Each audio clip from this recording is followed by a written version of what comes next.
मार्गदर्शन करें। इस ऐतिहासिक जनसभा को संबोधित करें माननीय प्रधानमंत्री महोदय।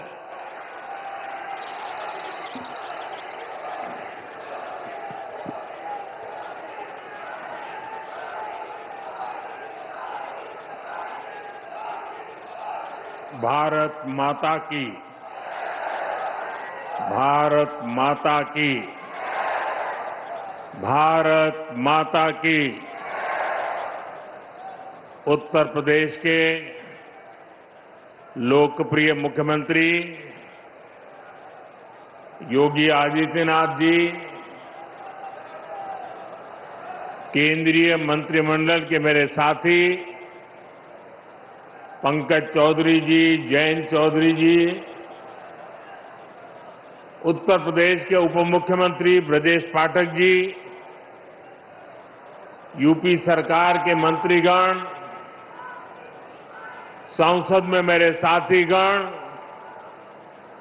विधायकगण और विशाल संख्या में आए हुए मेरे प्यारे भाई और बहनों, बाबा औगड़नाथ की इस पावन धरती पर मेरठ की क्रांति धरा पर आज विकसित उत्तर प्रदेश,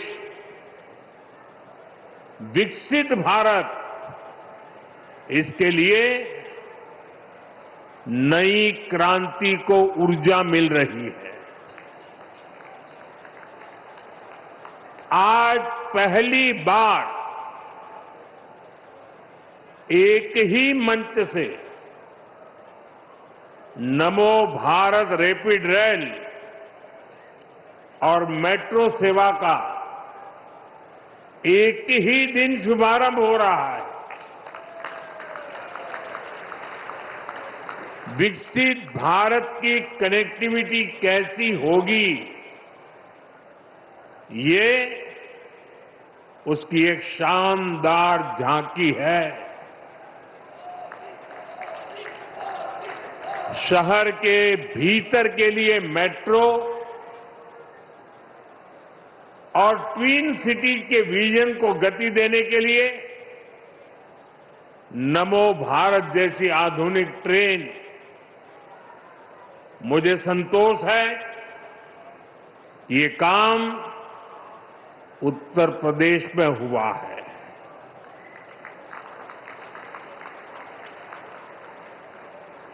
भाइयों और बहनों, आज का ये कार्यक्रम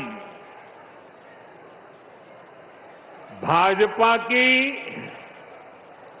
डबल इंजन सरकार की कार्य संस्कृति को भी दर्शाता है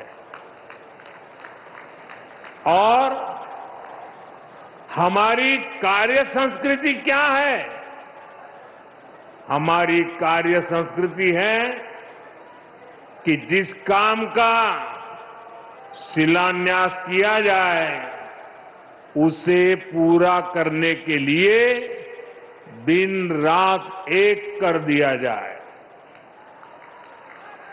और इसलिए अब परियोजनाएं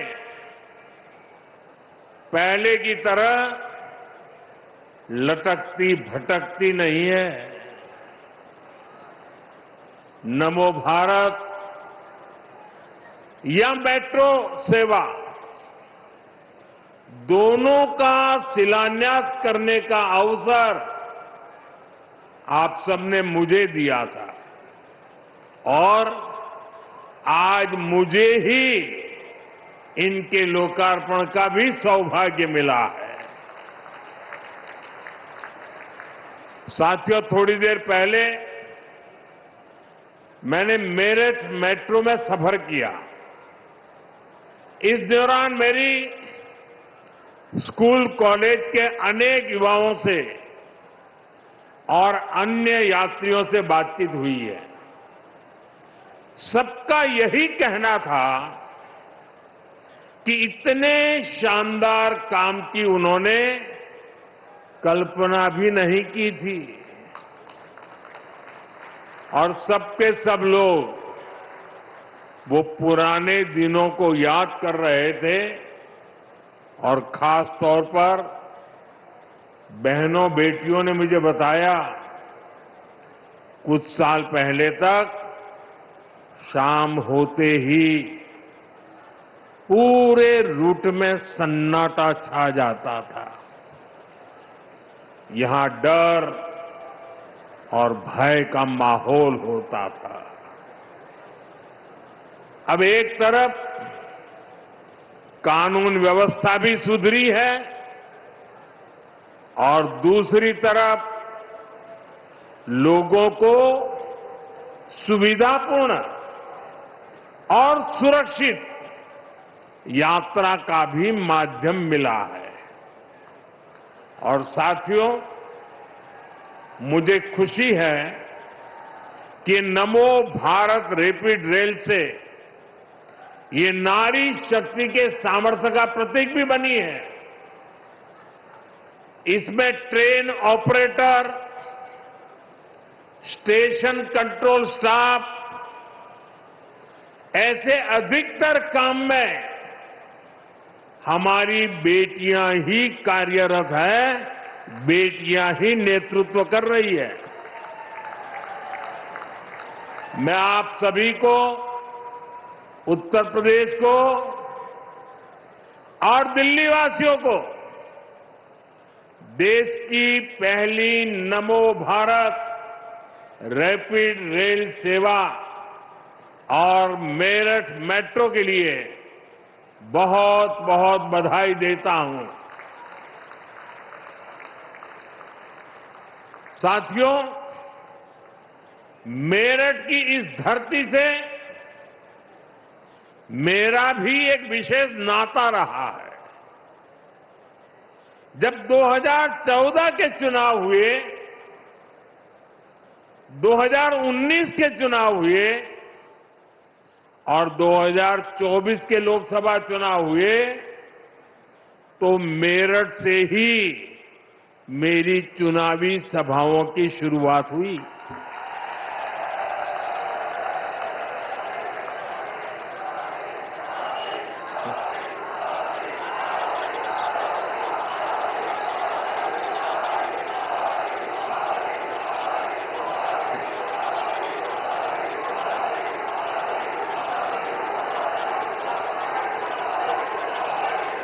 मेरठ के आप लोगों ने, यहां के किसानों ने, उद्यमियों ने, लघु उद्योगों से जुड़े श्रमिकों ने, कारीगरों ने, दुकानदारों ने मुझे हमेशा बहुत आशीर्वाद दिया है। और साथियों, मैंने तब भी कांग्रेस और सपा बसपा को कहा था कि अपनी जहरीली राजनीति छोड़िए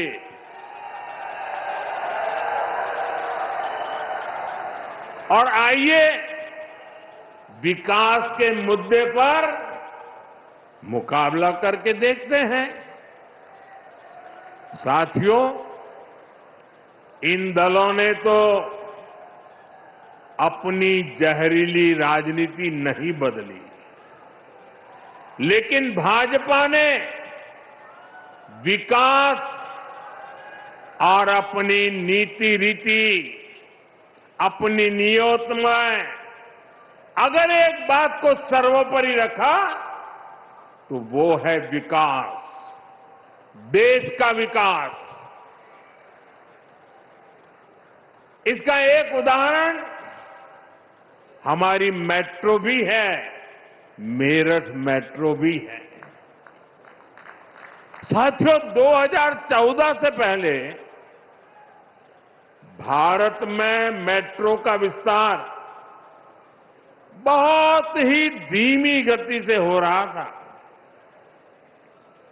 हालत ये थी कि कांग्रेस सरकार के समय में देश के सिर्फ 5 शहरों में ही मेट्रो चल पाई थी, जबकि आज भाजपा सरकार में देश के 25 से ज्यादा शहरों में मेट्रो चलने लगी है।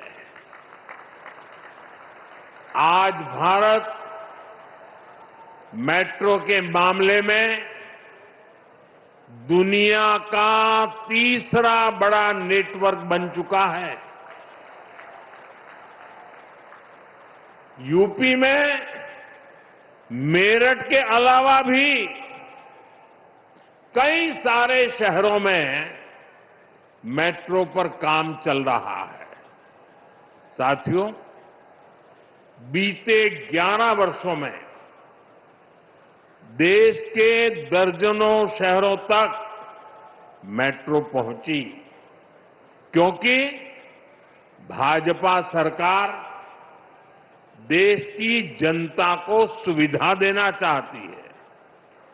देशवासियों को हाई स्पीड, जाम और प्रदूषण से मुक्त सुविधा, ऐसे हर प्रकार की व्यवस्था देना चाहती है। इसलिए आज नमो भारत जैसी आधुनिक सेमी हाई स्पीड ट्रेन चल रही है, वंदे भारत ट्रेन चल रही है।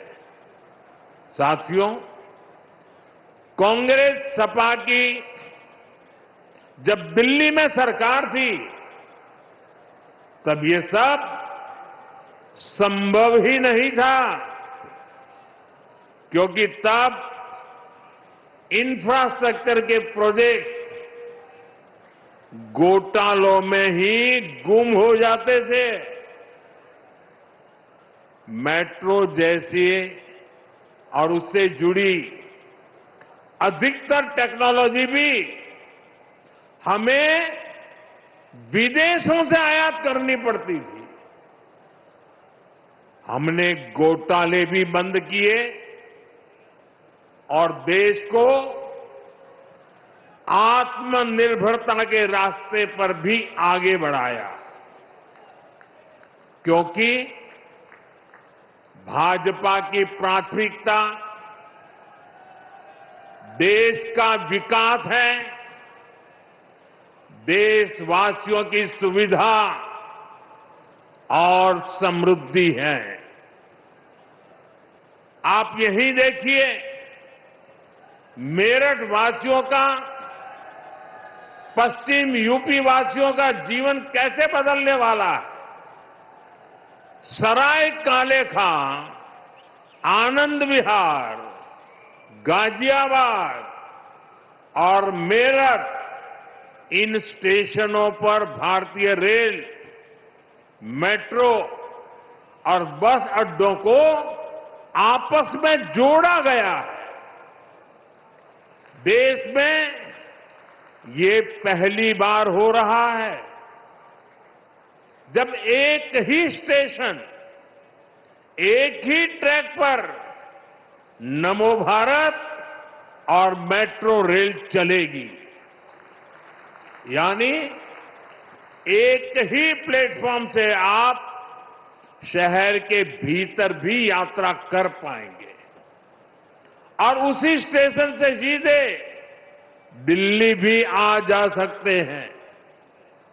इससे मेरठ के आप जैसे हजारों साथियों को फायदा होगा, जो पढ़ाई के लिए, नौकरी के लिए, अन्य कामकाज के लिए रोजाना दिल्ली आते जाते हैं। जो लोग दिल्ली में नौकरी करते हैं और जिनका घर मेरठ में है, उनके लिए अब दिल्ली में किराए के घर में रहने की मजबूरी भी खत्म हुई है। साथियों, आज भाजपा की डबल इंजन सरकार आधुनिक इंफ्रास्ट्रक्चर पर जो इतना सारा पैसा खर्च कर रहा है, उससे आपका पैसा भी बचता है और युवाओं को रोजगार भी मिलता है। यहां पश्चिम यूपी में ही देखिए कैसे नए नए एक्सप्रेसवे बन रहे हैं, डेडिकेटेड फ्रेट कॉरिडोर बन रहे हैं। जेवर में इंटरनेशनल एयरपोर्ट बन रहा है। ये प्रोजेक्ट जब बनते हैं तब भी रोजगार मिलते हैं और बाद में नए उद्योग लगते हैं, नए कारोबार आते हैं, उससे भी रोजगार पैदा होते हैं। साथियों, उत्तर प्रदेश की ये धरती तो श्रम की धरती है, ये सृजन की धरती है। यहां के किसान हो, पशुपालक हो, छोटे लघु उद्यमी हो, बुनकर शिल्पकार हो, ये सभी विरासत और विकास के मंत्र को साकार कर रहे हैं। ऐसे में जब भारत का सामर्थ्य बढ़ता है तो उत्तर प्रदेश के इन सभी साथियों को भी फायदा होता है। साथियों, आप आजकल देख रहे हैं कि दुनिया के प्रति और दुनिया के लोगों के मन में भारत के प्रति कितनी आस्था है, लोग कितने आशावान हैं। दुनिया के अनेक विकसित देश आज भारत के साथ व्यापारिक समझौते कर रहे हैं। एक समय था जब कांग्रेस की सरकार चाहकर भी विकसित देशों के साथ समझौते नहीं कर पाती थी, क्योंकि तब घोटालों के लिए बदनाम कांग्रेस सरकार से समझौते करने में दुनिया को हिचक होती थी। लेकिन आज विकसित देश भारत के साथ जुड़ने के लिए उत्सुक है, क्योंकि उनको भारत के विकास में अपना भविष्य दिखता है। उनको भारत की युवा शक्ति में उम्मीद दिखती है। आज दुनिया को लगता है कि भारत वो ताकत है जो 21वीं सदी की चुनौतियों का समाधान दे सकता है। साथियों, बीते वर्षों में भाजपा की सरकार ने जो वैश्विक समझौते किए, उससे लघु और कुटीर उद्योगों से जुड़े लोगों को भी बहुत फायदा होगा। इसका फायदा मेरठ के स्पोर्ट्स का सामान बनाने वालों को होगा। मेरठ की ही कैंची, खुर्जा की क्रॉकरी, मुरादाबाद का पीतल, बागपत का होम फर्निशिंग उद्योग, सहारनपुर की लकड़ी की नक्काशी, लेदर, टेक्सटाइल, ज्वेलरी से जुड़े उद्योग, ऐसे हर लघु और कुटीर उद्योगों को इन समझौतों का बहुत बड़ा लाभ होने वाला है। भाजपा की प्राथमिकता देश के छोटे बड़े शहरों के सामर्थ्य को दुनिया के कोने कोने तक ले जाने का है। यूपी के अलग अलग जिलों की पहचान बढ़ाना है। साथियों, हमारा मेरठ और ये पूरा क्षेत्र लघु उद्योगों का, एमएसएमई का बहुत बड़ा सेंटर है। इस वर्ष जो केंद्र सरकार का बजट आया, उसमें हमने लघु उद्योगों के लिए 10,000 करोड़ रुपए के विशेष फंड की घोषणा की है। इससे यूपी के एमएसएमईज को लोन मिलना बहुत आसान होने जाएगा। बजट में हमने कपड़ा उद्योग के लिए, बुनकर समाज के लिए महात्मा गांधी ग्राम स्वराज योजना की घोषणा की है। इससे खादी, हैंडलूम, हस्तशिल्प को विश्व बाजार तक पहुंचाने में मदद मिलेगी।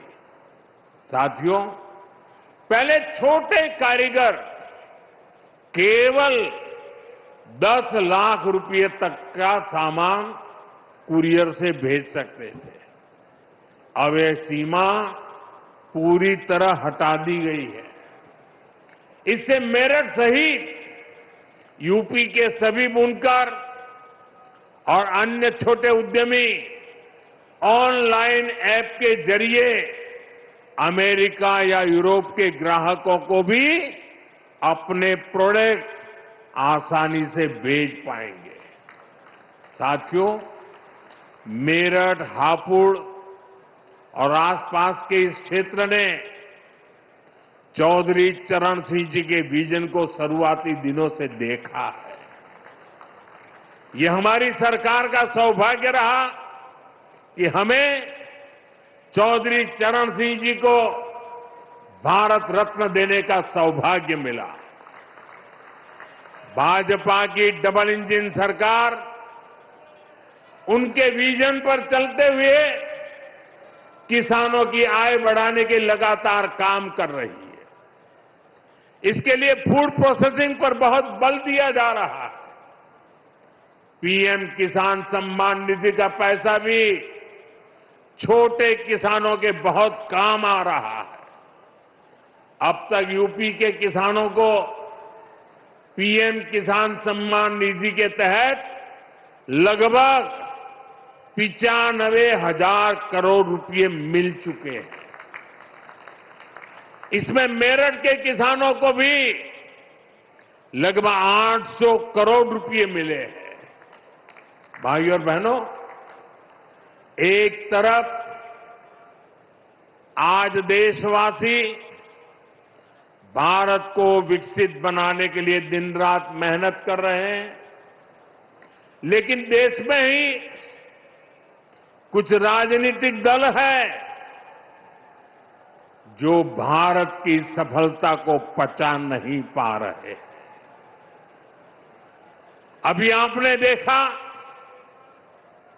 भारत में दुनिया का सबसे बड़ा एआई सम्मेलन हुआ। दुनिया भर के 80 से अधिक देशों के प्रतिनिधि दिल्ली आए। दुनिया के करीब 20 देशों के राष्ट्राध्यक्ष भारत आए। लाखों लोग हिंदुस्तान के कोने कोने से दिल्ली में जुटे थे। दुनिया के विकासशील देशों में ऐसा सम्मेलन आज तक कभी नहीं हुआ। मैं जरा मेरठ के लोगों को पूछना चाहता हूं, ये जो एआई सम्मेलन हुआ, आपको गर्व हुआ कि नहीं हुआ? पूरी ताकत से बताइए, आपको गर्व हुआ कि नहीं हुआ? आपका माथा ऊंचा हुआ कि नहीं हुआ? आपका सीना चौड़ा हुआ कि नहीं हुआ? ये काम भारत के लिए हुआ कि नहीं हुआ है? भारत के युवाओं के लिए हुआ है कि नहीं हुआ है? भारत के भाग्य को बदलने के लिए हुआ है कि नहीं हुआ है? 21वीं सदी में लीडरशिप लेने के लिए हुआ है कि नहीं हुआ है? पूरा देश गर्व से भर गया।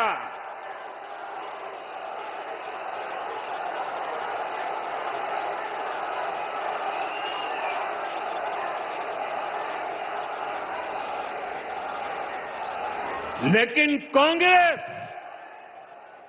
और इसके इकोसिस्टम ने क्या किया? साथियों, कांग्रेस ने भारत के एक वैश्विक आयोजन को अपनी गंदी और नंगी राजनीति का अखाड़ा बना दिया।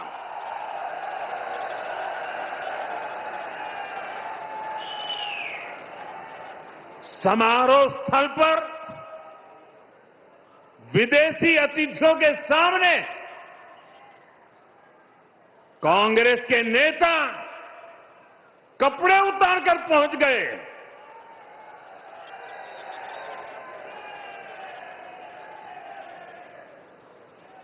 मैं कांग्रेस वालों को पूछता हूं, देश तो जानता है आप पहले से ही नंगे हो, फिर कपड़े उतारने की जरूरत क्या पड़ी?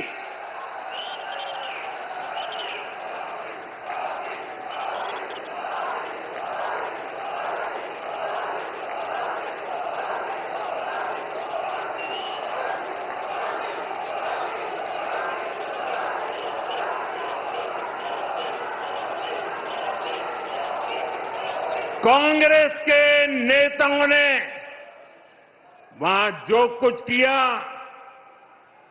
वो दिखाता है कि देश की सबसे पुरानी पार्टी वैचारिक रूप से कितनी दिवालिया हो गई है, कितनी दरिद्र हो गई है। साथियों, कोई कल्पना नहीं कर सकता। हम तो वो लोग हैं जो गांव में किसी के यहां शादी ब्याह होता है तो पूरा गांव उसे सफल बनाने में जी जान से जुट जाता है, ताकि मेहमान गांव की एक अच्छी छवि लेकर जाएं। कांग्रेस तो अपने ही देश को बदनाम करने में जुटी है। साथियों, कांग्रेस के नेताओं को मोदी से नफरत है। ये लोग मेरी कब्र खोदना चाहते हैं, मेरी मां को गाली देने से भी उनको कोई परहेज नहीं है। उन्हें भाजपा से विरोध है, उन्हें एनडीए से विरोध है। ठीक है, आपकी राजनीति में यही करना जरूरी है, चलो भाई समझ सकते हैं, हम इसको भी सहन कर लेंगे। लेकिन कांग्रेस को याद रखना चाहिए था कि एआई ग्लोबल समिट ये बीजेपी का समारोह नहीं था और न ही उस समय बीजेपी का कोई नेता वहां मौजूद था। ये देश का कार्यक्रम था, देश के सम्मान का कार्यक्रम था, देश के लोगों के से पसीने से। लेकिन कांग्रेस ने परसों सारी मर्यादाएं तोड़ दी और पूरा देश कांग्रेस की इस रीति नीति पर थू थू हो रही है। लेकिन दुर्भाग्य देखिए, इतनी पुरानी पार्टी के नेता लाजने के बजाय गाजते हैं, बेशर्मी के साथ देश की बेइज्जती करने वालों का जयकारा कर रहे हैं।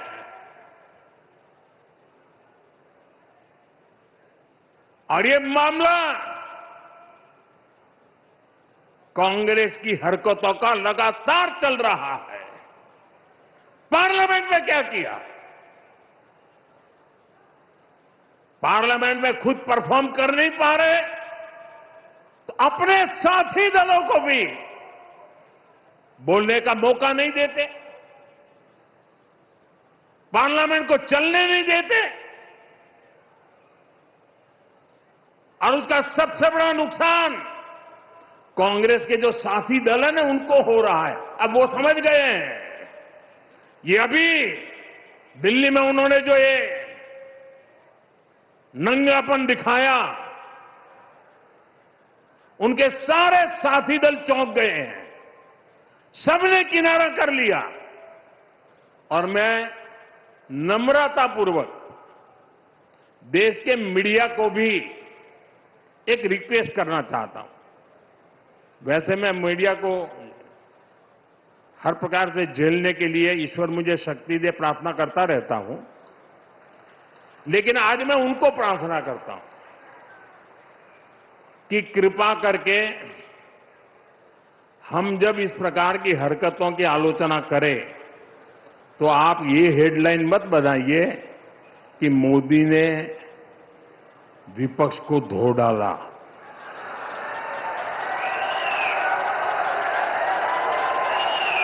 आप कांग्रेस को बचाने की ये चालाकियां बंद कीजिए। ये विपक्ष करके आप कांग्रेस को बचा रहे हैं, और विपक्ष में जो और साथी बैठे हैं वो भी समझ गए हैं कि पाप कांग्रेस करती है और भुगतना उनको पड़ता है। और कांग्रेस की इकोसिस्टम हर बार बच के निकलने का एक खेल खेलती है कि पाप कांग्रेस करे, आलोचना कांग्रेस की हो, गुस्सा कांग्रेस पर हो, लेकिन मीडिया में कांग्रेस नहीं दिखती, विपक्ष शब्द दिखता है। क्यों भाई? क्यों कांग्रेस को बचा रहे हो? ऐसा करने से आप न कांग्रेस को बचा पाते हो, न कांग्रेस को सुधरने के लिए मजबूर करते हो। अगर आप एक बार छापना शुरू कर दोगे, बोलना शुरू कर दोगे, ये जनरल विपक्ष का दोष है। और देखिए दिल्ली में जो हुआ, क्या उसमें कोई टीएमसी के लोगों ने पाप किया है? नहीं किया है। डीएमके के लोगों ने पाप किया है? नहीं किया है। बसपा के लोगों ने पाप किया है? नहीं किया है। फारूक अब्दुल्ला जी की पार्टी ने पाप किया है? नहीं किया है। सिर्फ और सिर्फ सरफरे नेता, कांग्रेस के बेलगाम नेता देश को तबाह करने पर तुले हुए हैं। अगर आपको प्रधानमंत्री की कुर्सी पर बैठना है तो पहले आपको जनता के दिल जीतने पड़ेंगे।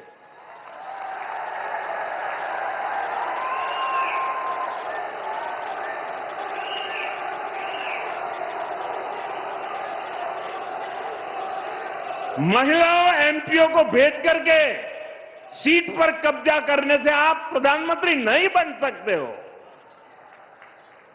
और माताओं बहनों को इस प्रकार से आगे करने की क्या मजबूरी है आपकी? क्या इतने खोखले हो गए हो आप लोग? साथियों, कांग्रेस देश के लिए बोझ बन गई है, और मुझे इस बात का संतोष है कि दिल्ली में जो घटना घटी, कांग्रेस के सभी साथी दलों ने कांग्रेस की भरपूर आलोचना करने की हिम्मत दिखाई है।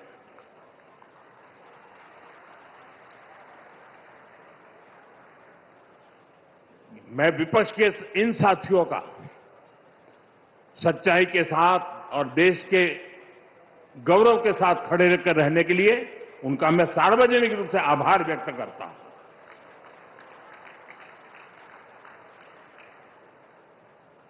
साथियों, भाजपा सरकार के लिए देश का विकास, यूपी का विकास सर्वोपरि है। लेकिन आप याद करिए, 10 साल पहले तक यूपी की चर्चा किन बातों के लिए होती थी? हर किसी को मेरठ के दंगे, पश्चिम यूपी में क्रिमिनलों की गैंग, खराब सड़कें, बिजली की कटौती और पिछड़ेपन की परिस्थितियां, यही कुछ चर्चा में रहता था। पश्चिमी यूपी के अपराध पर फिल्में बनती थी, फिल्में। सपा सरकार ने यूपी का ये हाल करके रखा था। लेकिन आज यूपी को विकास के लिए जाना जा रहा है। आज हमारे यूपी को ब्रह्मोस के लिए मोबाइल फोन बनाने और एयरपोर्ट के लिए पर्यटकों की सुविधा लगातार बढ़ती संख्या के लिए जाना जाता है। यूपी स्पोर्टिंग इकोसिस्टम में भी अपनी पहचान बढ़ा रहा है। मेरठ में स्पोर्ट्स यूनिवर्सिटी का काम तेजी से पूरा किया जा रहा है। साथियों, सपा राज में जो अपराधी बेखौफ गुमा करते थे, वो आज योगी जी की सरकार में जेलों में दिन बिता रहे हैं। आज किसी की हिम्मत नहीं है कि कॉलेज से पढ़कर निकल रही हमारी किसी बेटी का अपमान कर सके। साथियों, जब कानून व्यवस्था सुधरती है तो व्यापार, कारोबार और दुकानदारी के लिए भी माहौल बनता है। इसलिए आज यूपी की अर्थव्यवस्था में भी जबरदस्त उछाल देखने को मिल रहा है। योगी जी के नेतृत्व में यूपी देश का बड़ा मैन्युफैक्चरिंग हब बन रहा है। कल ही मुझे यूपी की पहली सेमी कंडक्टर फैक्ट्री का शिलान्यास करने का अवसर मिला है। इस सेमी कंडक्टर फैक्ट्री के बनने से यूपी का सामर्थ्य और ज्यादा बढ़ जाएगा। इससे यहां नए निवेश, नए रोजगार के लिए अद्भुत संभावनाएं बनेगी। मैं आपको विश्वास दिलाता हूं, भाजपा की डबल इंजन सरकार ऐसे ही यूपी को देश की सबसे बड़ी इकोनॉमी बनाने के लिए काम करती रहेगी। यूपी विकसित होगा तो ही भारत विकसित होगा। एक बार फिर आप सभी को नमो भारत ट्रेन और मेट्रो प्रोजेक्ट के लिए बहुत बहुत शुभकामनाएं देता हूं। ये वंदे मातरम के 150 वर्ष मना रहे हैं। मेरे साथ बोलिए, वंदे मातरम, वंदे वंदे वंदे वंदे वंदे वंदे वंदे वंदे वंदे।